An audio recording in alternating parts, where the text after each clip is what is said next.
Hey, bon matin, superstar. J'espère que tu vas bien.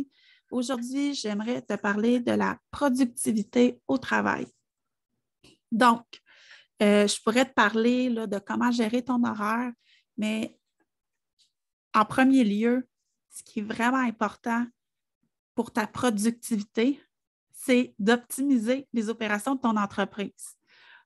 Là, tu vas me dire, hey, t'arrêtes pas de nous parler de ça. Oui, j'arrête pas de te parler de ça tout simplement parce qu'on perd tellement de temps à faire des tâches qui pourraient être automatisées. Tu perds du temps et de l'argent en faisant tes suivis de façon manuelle. Un suivi, c'est 50 minutes de ton temps. 50 minutes de ton temps que tu aurais pu faire autre chose. Donc, puis là, je ne te parle pas de tes notes que tu éparpilles partout, des post-it que tu perds, des notes que tu perds, des fuites d'informations que tu as au sein de ton service à clientèle. Là. C'est du temps et de l'argent que tu perds à tous les jours. Donc, l'idée, c'est de commencer par avoir un CRM, un gestionnaire de projet, un outil pour les prises de rendez-vous. Juste avec ces trois outils-là, tu vas sauver un temps fou. Après ça, quand tout ça est en place, on va aller parler de ton horaire de travail. Est-ce que tu travailles de 8 heures le matin à 8 heures le soir? Parce que ça, c'est contre-productif. Tu es mieux de travailler moins, d'accomplir plus. Ça a été prouvé qu'on accomplissait plus quand on avait un deadline plus serré. Donc, personnellement, je me fais des journées thématiques. Donc, je vais avoir une journée où les suivis s'en vont automatiquement. Donc, je m'attends à recevoir des courriels de mes clients. Donc, je check plus souvent ma boîte courriel cette journée-là. Donc, tu fais ça, tu mets des pauses. Moi, personnellement, je me fais des blocs de travail de 1h30, 2 heures, suivi d'une pause d'une demi-heure.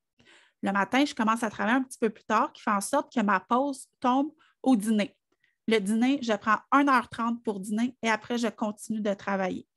La semaine que j'ai mes enfants, je ne travaille pas l'après-midi, tout simplement parce que ça ne vaut pas la peine de refaire un petit bloc d'une heure. Ce que je fais à ce moment-là, c'est que je vais mettre des appels dans l'après-midi cette semaine-là.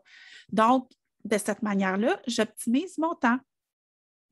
Ensuite, je t'inviterai à faire une routine matinale, une routine du soir pour favoriser l'hygiène de ton sommeil. Tout ça, c'est super important parce que si tu es fatigué, tu ne seras pas productif. Si tu es stressé, angoissé, la même chose. Donc, prends le temps d'écrire dans un journal, un cahier spirale, ce qui va bien, ce qui va moins bien, de cibler les moments de ta journée où ce que tu es le moins productif. C'est super important. Cible les moments où ce que tu es plus créatif dans ces blocs-là. Tu vas pouvoir mettre ta création de contenu ou le développement de nouveaux projets ou la création d'un nouvel outil gratuit. C'est dans ce moment-là que tu as ton pic puis que c'est le mieux de développer des nouvelles choses. Donc, de cette manière-là, nous, on a une horaire d'environ une quinzaine d'heures par semaine et on accomplit plus que quand je faisais 60 heures par semaine. Donc, je t'invite à mettre en application les conseils que je viens de te donner, puis écris-moi en commentaire là, si tu aurais besoin d'aide pour ça. Je vais t'offrir 2 conseils personnalisés dans ton Messenger de façon tout à fait gratuitement. N'oublie pas qu'on est là pour t'aider. On a l'infolettre de Les Solutions MV qui est toujours là. On te partage du contenu exclusif seulement pour toi, pour t'aider dans l'optimisation de la gestion de ton entreprise en ligne. Sur ce, bonne journée.